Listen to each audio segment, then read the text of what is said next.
నమస్తే, welcome to our channel. నేను మీరా. తమిళనాడు పోలీసులకు ఒక సస్పీషియస్ మెయిల్ అయితే రావడం జరిగింది. ప్రధానంగా సూపర్ స్టార్ రజనీకాంత్ గారి ఇంటికి మరియు ఆయన అల్లుడైనటువంటి ధనుష్ గారి ఇంటికి బాంబు బెదిరింపుల మెయిల్స్ అయితే పోలీసులకు రావడం జరిగింది. ప్రధానంగా ఈ అంశానికి సంబంధించి మనతో మాట్లాడడానికి సినీ మరియు రాజకీయ విశ్లేషకులు భరద్వాజ్ గారు ఉన్నారు. ఆయనతో మాట్లాడదాం. సార్ నమస్తే. నమస్తే సార్. మామ అల్లుళ్ళు వీరిద్దరు మెయిన్గా ఇంకేదన్నా అయితే ఓకే కానీ బట్ ఈ మధ్యకాలంలో మనం చూసాం బాలీవుడ్లో కొంతమంది ఇళ్లపైన కాల్పులు, సల్మాన్ ఖాన్కి ఇటు బిష్నాయ్ బెదిరింపులు, ఇలాంటివి సెలబ్రిటీస్ వర్సెస్ రౌడీస్, లేకపోతే రౌడీజమా, లేకపోతే ఇలా బాంబు బెదిరింపులు ఇవన్నీ చూస్తున్నాం. కానీ బట్ సూపర్ స్టార్ రజనీకాంత్ గారికి అసలు అన్నిటికీ దూరంగా ఉంటున్నారు ఆయన, politics including. But Rajinikanth, Dhanush వీళ్ళిద్దరూ ప్రస్తుతానికైతే మామ అల్లుళ్ళు కాదు. ఒకప్పుడైనా బట్ ఒకప్పుడు మామ అల్లుళ్ళు, కానీ ప్రస్తుతానికి వాళ్ళిద్దరూ మామ అల్లుళ్ళ పాత్రల్లో లేరు. అయినప్పటికీ ఇద్దరు కూడా పోయిస్ గార్డెన్స్లోనే ఉంటారు. ఇద్దరు ఇళ్లకి బాంబు బెదిరింపులు వచ్చినాయి. డీజీపీ ఆఫీస్కి వచ్చినటువంటి ఒక మెయిల్లో చెప్పారు.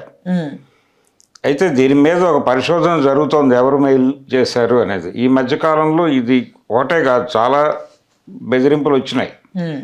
త్రిష ఇంటికి కూడా బాంబు పెడుతున్నామని ఒక మెసేజ్ వచ్చింది రీసెంట్గానే. ఇదే నెల 3వ తారీఖు ఆ టైంలో. అలాగే ముఖ్యమంత్రి స్టాలిన్ గారి ఇంటికి, ఆఫీస్కి కూడా బాంబు బెదిరింపులు వచ్చినాయి. ఇలా చాలామంది బాంబు బెదిరింపులకి గురవటం అనేది ఈ మధ్యకాలంలో తమిళనాడులో ఎక్కువైంది. ఇందులో భాగంగానే ఇప్పుడు రజనీకాంత్కి బాంబు బెదిరింపు అనేది ఇది రెండోసారి. ఇదివరకు వచ్చిందా? ఇదివరకు స్టాలిన్ ఇంటికి బాంబులు పెట్టామని చెప్పినప్పుడే రజనీకాంత్ ఇంటి గురించి కూడా ప్రస్తావించారు ఆ మెయిల్లో. ఓకే.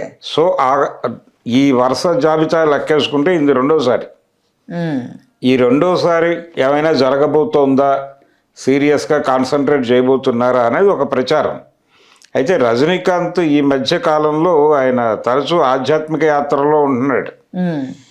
ఉంటే సినిమా షూటింగ్లో స్టూడియోలో ఉంటున్నాడు, లేకపోతే ఇంట్లో ఉంటున్నాడు, లేదంటే ఏదో తీర్థయాత్రలో కనిపిస్తున్నాడు ఆయన.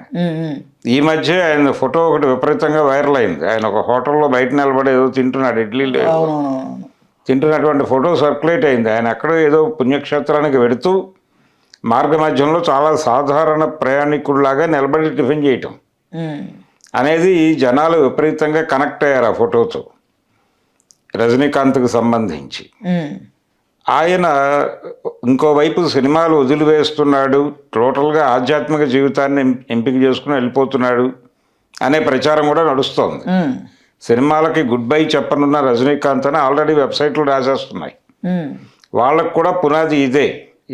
ఆయన ఒక పుణ్యక్షేత్రంలో ఏదో బయట నిలబడి చేత్తో పట్టుకొని టిఫిన్ చేస్తున్నటువంటి ఫోటో ఆధారంగా కల్పించిన వార్తే, అధికారిక సమాచారం కాదు. కానీ స్పెక్యులేట్ చేస్తున్నారు రజనీకాంత్ ఇంకా సినిమాల్లో నటించడట. ఏదో ఒక సినిమా ఇప్పుడు సెట్స్ మీద ఉన్న సినిమా ఒకటి ఉంది, జైలర్ 2నే. కమల్ హాసన్తో సినిమా ఉంది. ఈ 2 సినిమాలు కమల్ హాసన్తో చేసే సినిమా కంప్లీట్ అయిపోయాక ఆయన ప్యాకప్ చెప్పేస్తున్నాడు ఇండస్ట్రీకి అని ప్రచారం చేస్తున్నారు ఇప్పుడు. సరే, ఈ ప్రచారాలు జరుగుతూ ఉండగా ఇది రెండోసారి బాంబు బెదిరింపు రావడం ఏమిటి అంటే, ఇప్పటికీ ఆయన తమిళనాడు యూత్కి అలాగే తమిళనాడు ప్రజలకి కూడా ఒక ఐకాన్గా ఉంటున్నాడు రజనీకాంత్. రజనీకాంత్ తమిళ్ కాదు అని చాలా ప్రచారం ఉంది అక్కడ. మహారాష్ట్రతో లింక్ అయినటువంటి కర్ణాటక ఏరియా నుంచి వచ్చాడు ఆయన. శివాజీరావు గైక్వాడ్ ఆయన పేరు. కాబట్టి అక్కడి నుంచి బెంగళూరు వచ్చి, బెంగళూరు నుంచి మెడ్రాస్ చేరాడు ఆయన. సరే, ఆయన ప్రయాణం ఎలాగైనా ఉండేవండి. ఆయన ఇప్పుడు ఆయన ఎందుకు టార్గెట్ చేస్తున్నారు పదే ఇది రెండోసారి ఎందుకు టార్గెట్ చేశారు, ఎందుకు ప్రస్తావనకు వస్తుంది అంటే, రజనీకాంత్ ఇంటికి ఒక ముప్పు ఉంది అంటే ప్రపంచం మొత్తం అటెన్షన్ పే చేస్తుంది అనేది. ఇప్పుడు త్రిష ఇంటికి బాంబు బెదిరింపు అన్నప్పుడు ఒక సెక్షన్ మాత్రమే కొంచెం క్యూరియస్గా ఉంది.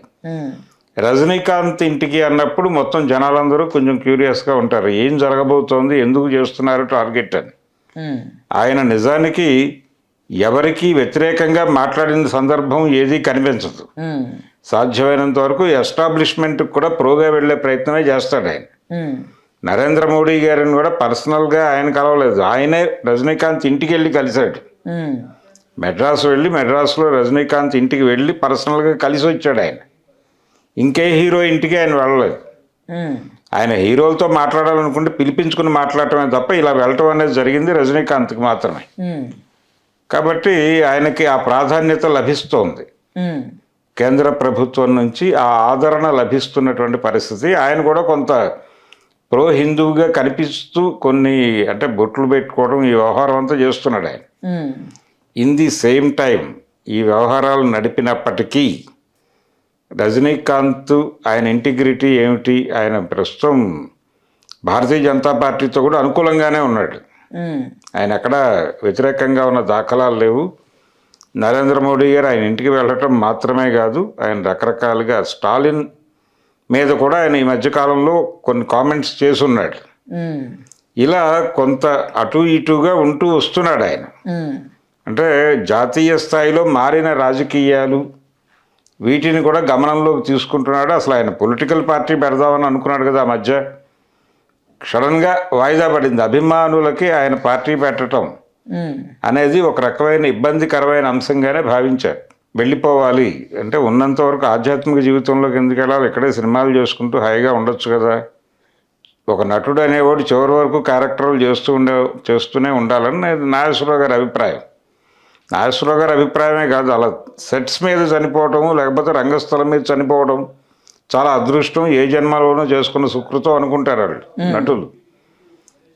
ఈయన సడన్గా రాజకీయాలు కాదు సారీ ఆధ్యాత్మిక జీవితంలోకి పెడతాడు, సినిమాలు వదిలేసి అనేది ప్రచారం.